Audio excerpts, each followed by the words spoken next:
So hello friends, welcome back to my channel. ಇವತ್ತಿನ ವಿಡಿಯೋಗೆ ಸ್ವಾಗತ ಸುಸ್ವಾಗತ. ಇವತ್ತು ನಾವು ಮಂತ್ರಾಲಯಕ್ಕೆ ಹೋಗ್ತಾ ಇದ್ದೀವಿ. ಅದನ್ನು ಒಂದು ಸಂಪೂರ್ಣವಾಗಿ ವ್ಲಾಗ್ ಮಾಡೋಣ ಅಂತ ಮಾಡ್ತಾಯಿದ್ದೀನಿ. ಸೊ ಇನ್ನು ಹೋಗ್ತಾ ಇದ್ದೀವಿ. ನೀವು ಮ್ಯೂಸಿಕ್ ಹಾಕ್ತೀನಿ, ಮ್ಯೂಸಿಕ್ ಜೊತೆ ಎಂಜಾಯ್ ಮಾಡಿ.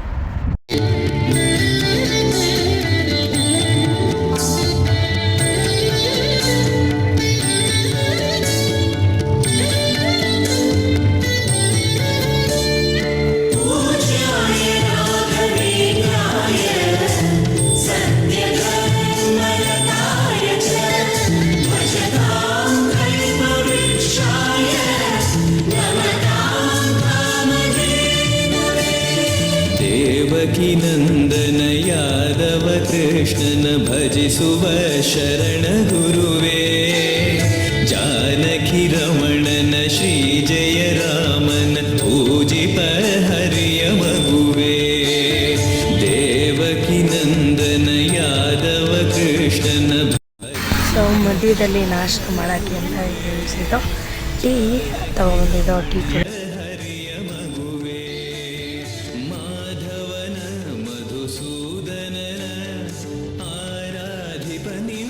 ನಯನ ಕೇಶವನ ಹರಿ ಗೋವಿಂದನ ದಾಸನಾಗಿ ಜನನ.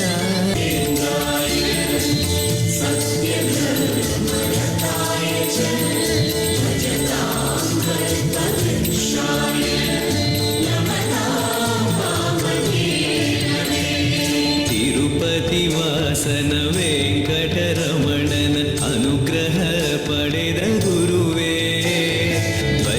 ಸಿದ್ಧಾಂತ ಜ್ಞಾನ ಪ್ರವಾಹ ಪೊಗಳುವೆ ನಿಮ್ಮ ಮಹಿಮೆ. ತಿರುಪತಿ ವಾಸನ ವೆಂಕಟರಮಣನ ಅನುಗ್ರಹ ಪಡೆದ ಗುರುವೇ, ದ್ವೈತ ಸಿದ್ಧಾಂತ ಜ್ಞಾನ ಪ್ರವಾಹ ಪೊಗಳುವೆ ನಿಮ್ಮ ಮಹಿಮೆ.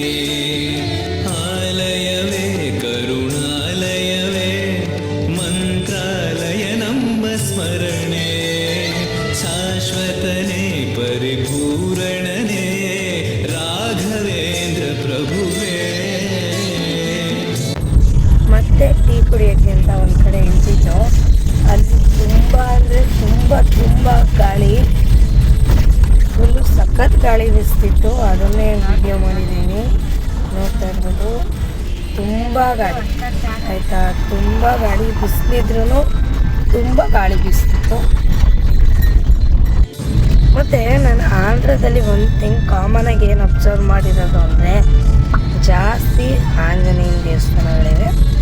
ಓಕೆ, ಎಲ್ಲಿ ನೋಡಿದ್ರು 1 ಕಿಲೋಮೀಟ್ರ್ ಅಥವಾ 2-3 ಕಿಲೋಮೀಟ್ರಿಗೆ ಒಂದು ಸತಿ ಯಾವುದನ ಒಂದು ಆಂಜನೇಯ ಸ್ವಾಮಿ ದೇವಸ್ಥಾನ ಸಿಗುತ್ತೆ.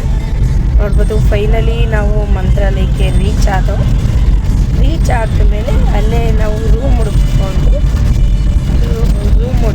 ನೋಡ್ಬೋದು.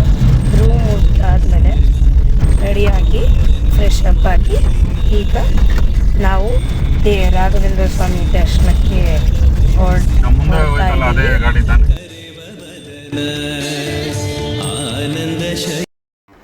ಸೊ ಫೈನಲಿ ಮಂತ್ರಾಲಯಕ್ಕೆ ರೀಚ್ ಆದೋ. ನೋಡ್ಬೋದು, ಮಂತ್ರಾಲಯ ತುಂಬ ಚೆನ್ನಾಗಿತ್ತು. ಅದಕ್ಕೆ ವಿಡಿಯೋ ಮಾಡಿಕೊಂಡೆ. ಅದರ ಆವರಣನ ತುಂಬ ಚೆನ್ನಾಗಿ ಇದೆ. ಸೊ ವಿಡಿಯೋ ಮಾಡಿಕೊಂಡೆ ಅದರದ್ದು.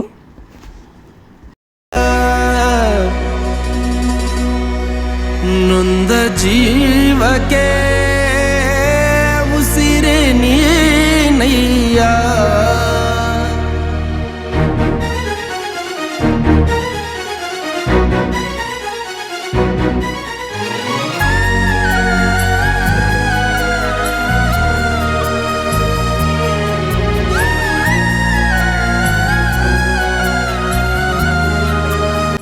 ಈಗ ಬಿಚ್ಚಾಲಮ್ಮನ ದರ್ಶನಕ್ಕೆ ಹೊರಟು.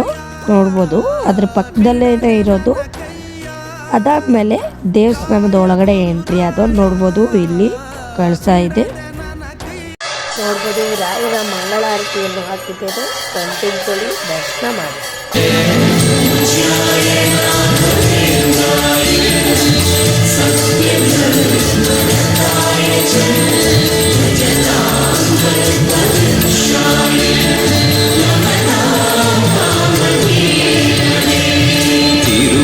ಶ್ರೀನಿವಾಸನ ವೆಂಕಟರಮಣ. ಸೊ ಅದಾದಮೇಲೆ ಅದು ಎಂಟ್ರೆನ್ಸ್ ಇರುತ್ತಲ್ಲ ರಾಘವೇಂದ್ರ ಸ್ವಾಮಿದು, ಅದರ ಹತ್ರನೇ ಅಭಯಹಸ್ತ ಆಂಜನೇಯ ಸ್ವಾಮಿ ಇದೆ. ಅದು ತುಂಬ ದೊಡ್ಡದು, ಏಕಶಿಲ ಇರಬಹುದು, ನನಗೆ ಗೊತ್ತಿಲ್ಲ ಮಾಹಿತಿ.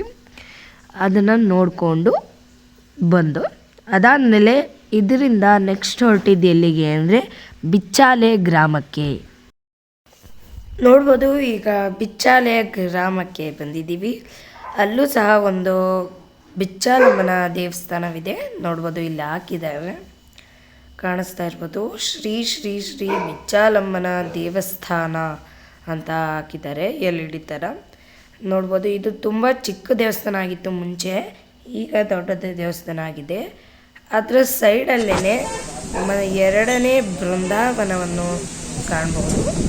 ನೋಡ್ಬೋದು, ನರ್ಮದಾ ನದಿಯ ದಡದಲ್ಲಿ ಇರುವ 2ನೇ ಬೃಂದಾವನ ಎಂದು ಕರೆಯಲ್ಪಟ್ಟಿರುವ ಬೃಂದಾವನವನ್ನು ನೋಡ್ಬೋದು.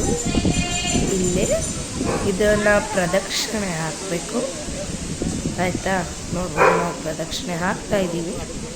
ಐನೋರು ಇರ್ತಾರೆ. ನೋಡ್ಬೋದು, ಇಲ್ಲಿ ಗೋ ಪೂಜೆ ಎಲ್ಲ ಮಾಡಿದ್ದಾರೆ. ಇದು ನರ್ಮದಾ ನದಿ ದಡದಲ್ಲೇ ಏಕಶಿಲಾ ಬೃಂದಾವನವಿದೆ. ನೋಡ್ಬೋದು, ಫೋಟೋಗಳನ್ನು ಸಹ ಹಾಕಿದ್ದೀನಿ, ದರ್ಶನ ಮಾಡಿ. ಅದರ ಹಿಂದೆ ಮರ ಐತೆ, ನಿಮ್ಗೆ ಕಾಣಿಸ್ತಾ ಇರ್ಬೋದು. ಆ ಮರದಲ್ಲಿ 13 ವರ್ಷಗಳ ಕಾಲ ತಪಸ್ಸನ್ನು ಮಾಡಿದ್ರಂತೆ ರಾಘವೇಂದ್ರ ಸ್ವಾಮಿ. ಈಗ ನಾವು ರಾಘವೇಂದ್ರ ಸ್ವಾಮಿ ಸುಮಾರು 13 ವರ್ಷಗಳ ಕಾಲ ಇಲ್ಲಿ ಈ ಮನೆಯಲ್ಲಿ ವಾಸಿಸಿದ್ರಂತೆ. ಮತ್ತು ಅವರು ಮಲಗಿರುವ ಸ್ಥಾನವನ್ನು ನೋಡಲು ಹೊರಟಿದ್ದೇವೆ, ಆಯಿತಾ. ನೋಡಿ, ಇದರೊಳಗಡೆ ತೋರಿಸ್ತಾ ಇದ್ದೀನಿ, ಆಯಿತಾ. ನನಗೆ ಎಷ್ಟು ಆಗುತ್ತೋ ಅಷ್ಟು ವಿಡಿಯೋ ಮಾಡೋಕ್ಕೆ ಟ್ರೈ ಮಾಡಿದ್ದೀನಿ. ಸೊ ಇಲ್ಲೆಲ್ಲ ರಾಘವೇಂದ್ರ ಸ್ವಾಮಿ ಇತಿಹಾಸಕ್ಕೆ ಸಂಬಂಧಪಟ್ಟಿರೋ ಫೋಟೋ ಇಲ್ಲಿ ಕಾಣಿಸ್ತಾ ಇದೆಯಲ್ಲ, ಇದೇ ರಾಘವೇಂದ್ರ ಸ್ವಾಮಿ 13 ವರ್ಷಗಳ ಕಾಲ ದಿನವೂ ಮಲಗಿದ ಸ್ಥಾನವು. ಸೊ ಇವತ್ತಿನ ವಿಡಿಯೋ ಇಷ್ಟೇ. ಸೆಲ್ಫಿಗಳನ್ನ ಹಾಕಿರ್ತೀನಿ ಲಾಸ್ಟಲ್ಲಿ, ನೋಡಿ ಎಂಜಾಯ್ ಮಾಡಿ.